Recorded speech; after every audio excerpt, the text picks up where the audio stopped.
Comment préparer une birria? Partie 4 sur 5, faire cuire le ragoût au four. Préchauffez votre four à 160 degrés Celsius. Veillez à placer la grille de votre four suffisamment bas pour pouvoir ensuite y placer votre cocotte. Si vous voulez que la viande soit encore plus tendre, préchauffez votre four à 135 degrés Celsius. Sachez alors qu'à température plus basse, vous devrez faire cuire votre ragoût 30 à 60 minutes de plus que le temps indiqué dans les instructions suivantes.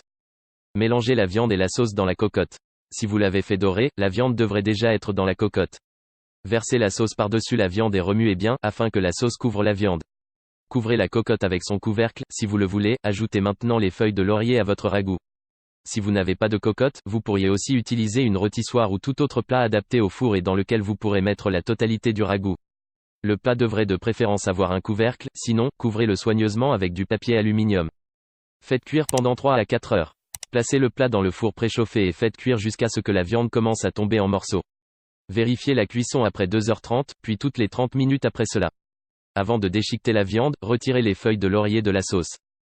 Déchiquetez la viande. À l'aide de 2 fourchettes, déchiquetez la viande, mélangez ensuite la viande déchiquetée à la sauce, afin qu'elle soit uniformément répartie. Si vous avez utilisé de la viande non désossée, retirez les os de votre ragoût avant de le servir. Pour déchiqueter plus facilement la viande, maintenez-la avec une fourchette et détachez de petits morceaux sur les côtés à l'aide d'une seconde fourchette.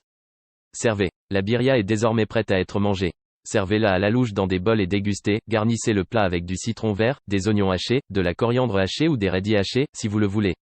Vous pourrez manger ce plat avec des couverts ou bien mettre la viande sur des tortillas avant de la plonger dans la sauce.